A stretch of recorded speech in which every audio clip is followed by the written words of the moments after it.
کاپادوکیا. سیزن کاپادوکیا. بریم وارد گرون ترین هتل. همه بالونا کنسل شد. yes. قیمت رفت و برگشت شب کاپادوکیا همه چیز بچه بافتش انقدر قدیمیه. درگتون بالاست. آشغال اینجا نشسته شراب خورده ولی غذای اینجا بسیار جذاب به نظر میرسه دوستان. بالونا باز در زمستان هم بالا میره. به جز این 3 روزی که سلما اومده. چه غروبی.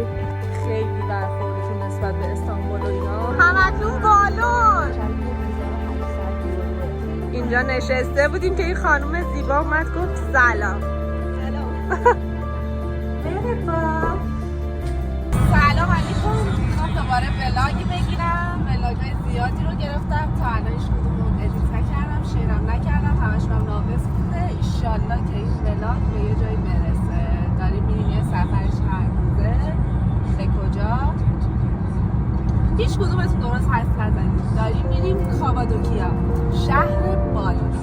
من میرسم به ترمینال. من ترجیح دادم به جای اینکه با تاکسی بیام، چون این فرودگاه به خونه من نزدیک‌تره، با ماشین خودم بیام و ماشین رو توی پارکینگ بذارم تا روزی که برگردم.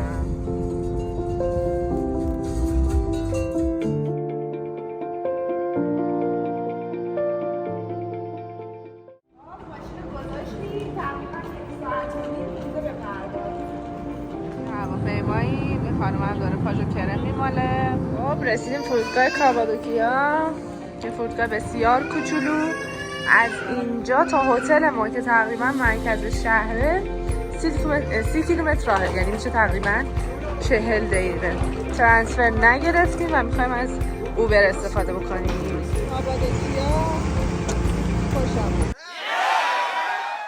اوبر من که همش ارور میداد. اینجا منطقه‌ای که میخوای بری رو با قیمتاش نوشته. اون منطقه‌ای که میخوای بری فرومه است که تا اونجا تقریبا میشه 1490. 35 دقیقه هم راه. یه مسیرم یه توضیح بهتون بدم. پروازی که من گرفتم از فرودگاه استانبول بود. قیمت رفت و برگشت شب کاپادوکیا برای من شد 3400 لیر. اگه میخواید لیر رو تبدیل بکنید ضرب تو بکنید، یعنی مثلا 3000 لیر میشه 6 میلیون خودمون. بعد هتل هم به یورو تونستم بگیرم. کلا این شهر میگن که شهری که داره همه چیز به یورو دلاره. شبیه 100 فکر میکنم 20 یورو شد توی این هتل. حالا بریم ببینیم که چجوری هست. بالونا صبح همینجا پاک شد و ظاهرا که فردا همه بالونا کنسل شد. خیلی خوششانسی. بفرمایید. رسیدیم به هتل.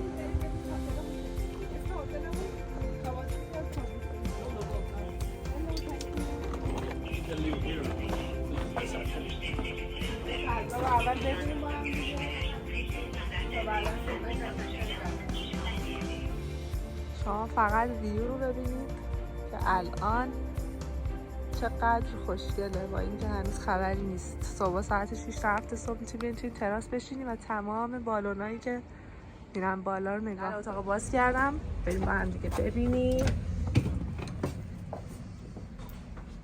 یوهو.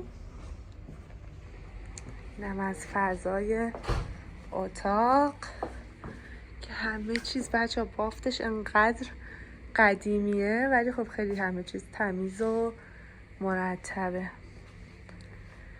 اینم از سرویس حموم و دستشوییش. تادا!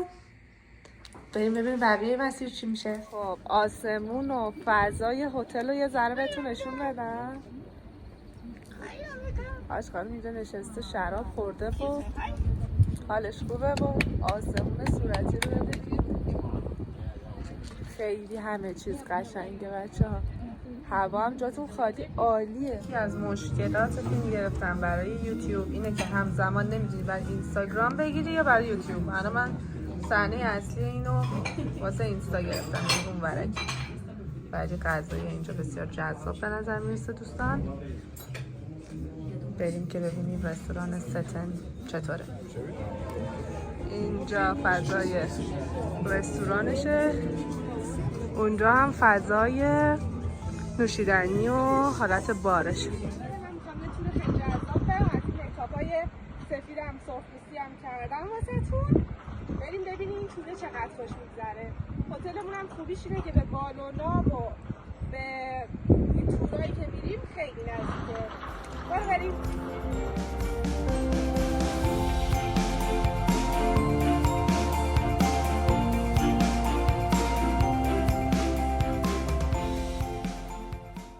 رسیدیم به سایت اسباب و کدوم از خوشگل عمل.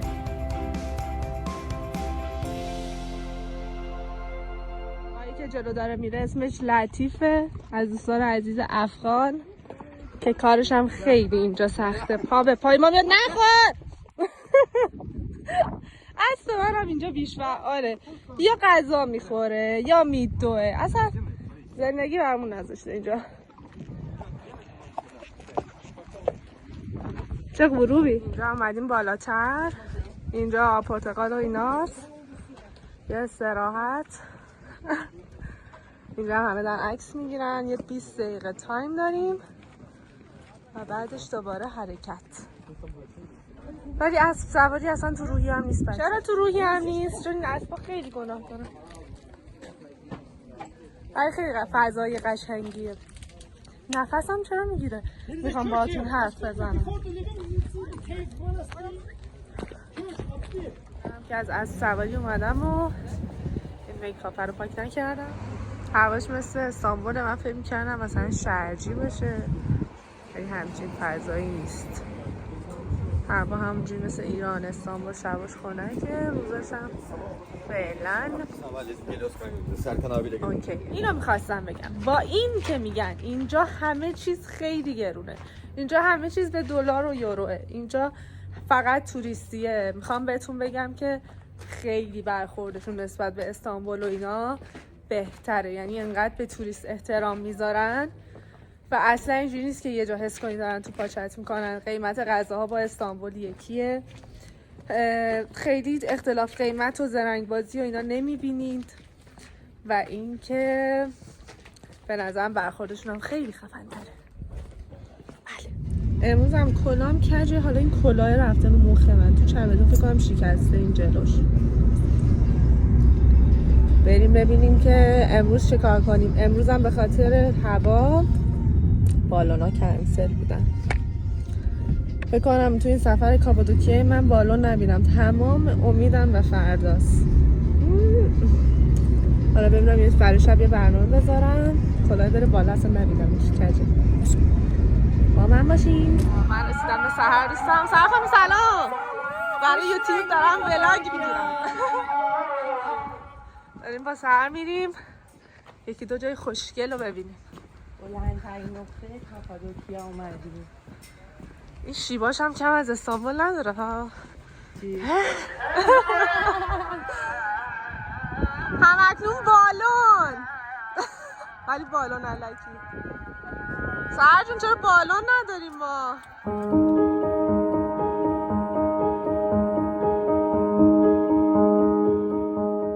اینجا قلعه اوچیساره، میخوایم با سحر بریم. اینجا ببینیم خیلی خوشگله. از کوچه های پرشیب و پرپرده اینجا داریم میریم پایین.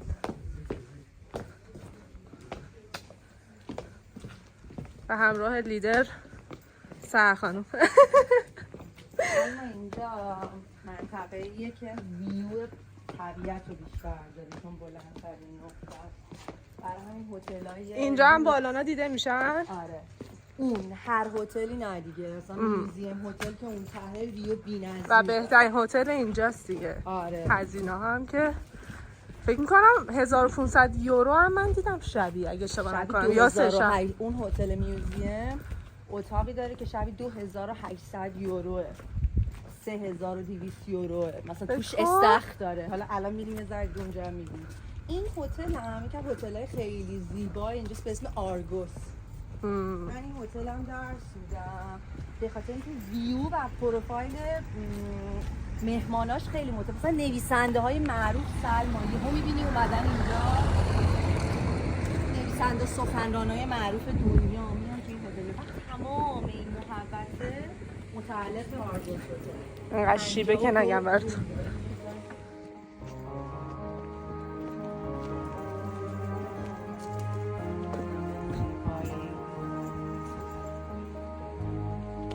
آرگوس این کاپادوکیا یکی از زیباترین هتل‌ها و لوکس‌ترین هتل‌های کاپادوکیا. خیلی بانمک. استارت اتاقاش هم توی های سیزن از فکر میکنم 450 یورو شروع میشه. های سیزن کیه؟ تقریبا آگست، سپتامبر، اکتبر های سیزن کاپادوکیا. ولی دیگه وقتی که هوا گرم میشه سرما آدما شروع میکنن به اومدن و فکر میکنن شاید بالونا تو زمستون بالا نرن ولی بالونا باز در زمستان هم بالا میرن. به جز این 3 روزی که سلما اومده. عیبی نداره. قسمت ما هم همین بوده. شاید فردا بیاد. من که شاید نمیام یا فردا حتما میاد. کلام چشه؟ فردا میگن که بالون هوا yes.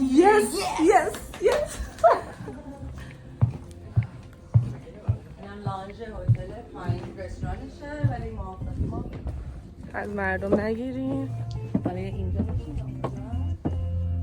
به سرخانم ما رو کجا آورده؟ اینجا نشسته بودیم که این خانم زیبا اومد گفت سلام. سلام. از کی اومدین؟ تو من از سال 2019 اینجا مخیم. جدی؟ من 6 سال اینجا. آدم فکر میکنه که همخونش و یه آشناشو دیده. بریم وارد گرون ترین هتل کاپادوکیا بشیم. ببینیم چه خبره که انقدر گرونه.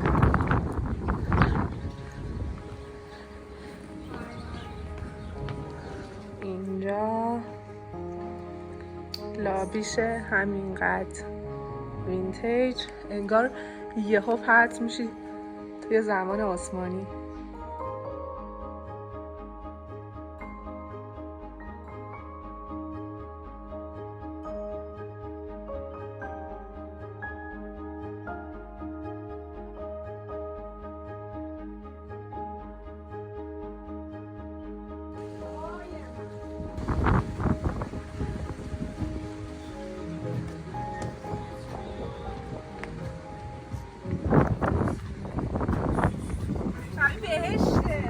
بهشت بریم.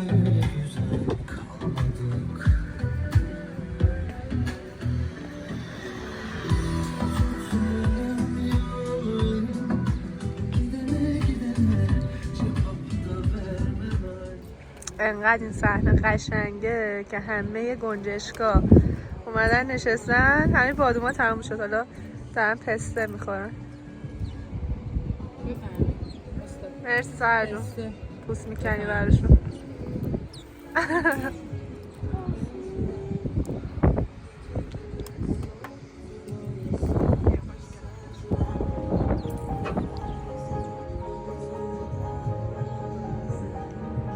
از سحر جدا شدم، دارم برمیگردم سمت هتل. احتمالاً برای شام برم یه تور بگیرم ببینم که کدوم تور باحال‌تر و جذاب‌تره که شما هم با خودم ببرم. اینم همچنان منظره زیبای کاپادوکیا.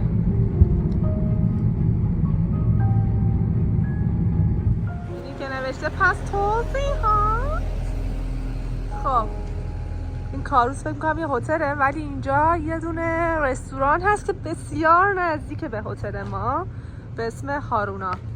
این که اسم هتل فکر کنم تا الان بهتون نگفتم چون می‌خواستم تا آخر سفر همه چیزش و لوکیشنش و خوب بدیش رو بررسی بکنم بهتون بگم. حالا بریم هارونا رستوران امشبمون ببینیم که چجوری هست. مرحبا. اینم فضای خود رستوران.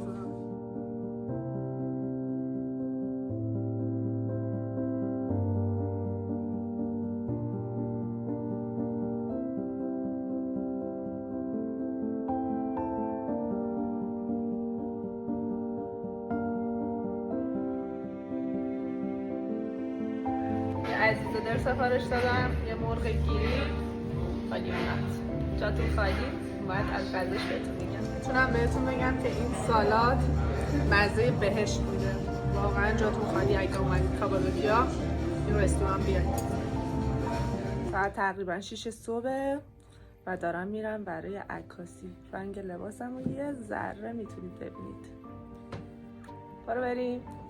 خب هوا داره دیگه روشن میشه و من با خانم و آقای عکاس داریم میریم برای فیلم برداری. مرحبا. مرحبا گلایده. خب اینم از ماشینی که اومده دنبالم. سخت لباس بچه ها. اینم از سایت بالونا و خانم و آقای عکاس. بچه ها ببینید تا یه ذره هوا روشن میشه بالونا کم کم میرن بالا و تقریبا 1 ساعت فقط توی هوا.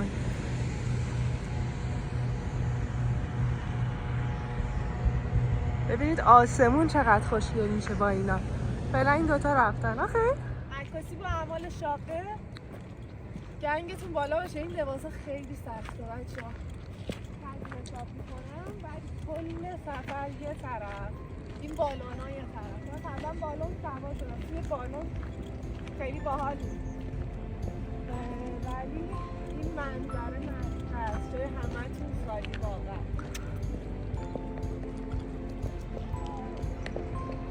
Suyu bırak ilk önce. Daha buralara var zaten. Şuraya biraz indir. Havası var. Oraya var.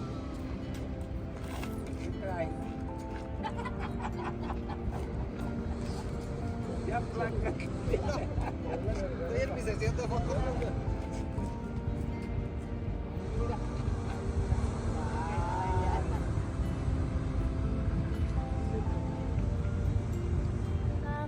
اینجا هم باز از فضای هتل ماه. بچه هتل های کاپادوکیا از شبی مثلا 40-50 دلار شروع میشن تا هتل های خیلی تاپش که براتون توی این فیلم ها گذاشتم مثلا به شبی 3000 یورو 3500 یورو هم میرسن. این قیمت های خیلی زیاد. این هتل رو من شبی 120 یورو گرفتم. اگه کاپل باشید هم تقریبا همین قیمت میشه، حتی یه خورده پایین تر فکر میکنم. و اینکه از نظر منطقه اینجا بهش میگن گرومه توی کاپادوکیا و منطقه خیلی باحالیه. یعنی هر جا که میخوای بری مثلا تور اسب سواری پیاده میتونی بری، خیلی نزدیکه. بالونا رو دید داری، تراس خیلی جذابی داره که مثلا صبح بیدار شی همه بالونا رو مثلا میتونی ببینی. کاش نمیتونستم یه جایی من بکارم، دستم درد میگیره. و به نظر همه چیزش خوب بود. یکی دو تا مثلا چیز کوچیک توی اتاق مثلا برخوردشون خوب بود. غذای این هتل اصلا خوب نیست. رستورانایی که بهتون گفتم خوب بودن، ولی یکی دو تا چیز کوچیک هم وجود داشت دیگه. مثلا سردم که شد گفتن خب این کولر گازی از اینا که هم سرما هم گرما دارن، گفتش که کار نمیکنه، اتاقت عوض کن. اتاق عوض کردم. میخواستم دوش بگیرم مثلا به جایی که آب بریزه تو وان کلی آب میریخت بیرونه وان. یه چیزای کوچیک، ولی خب همه چیزشون به نظرم خیلی خوب بود. منطقه‌ای هم عالیه، قیمتی هم خیلی مناسب بود نسبت به فضاش و اتاقاش. اگه دوست داشتید باز در موردش سرچ بکنید. اینجوری فضا رو نشون بدم. اونجا باز پله میخوره میره اتاقا. اون اتاق منی اون بالا. رزپشن هم همون طرفه.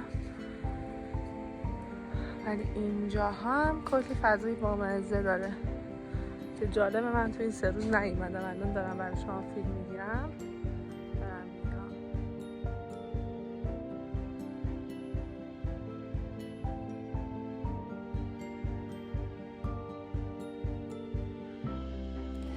ببینید با یه فرودگاه کوچولوتر که چه عرض کنم خیلی کوچیک‌تر از مهرآباد و ایناست. چون اینجا واقعا یه شهرستان که یک روستا حساب میشه، انقدر کوچیکه، ولی انقدر توریست داره و گردشگریش رو قوی کرده. آفرین بهش. در یک پرواز اختصاصی که هیچ کس نیست برمیگردم استانبول.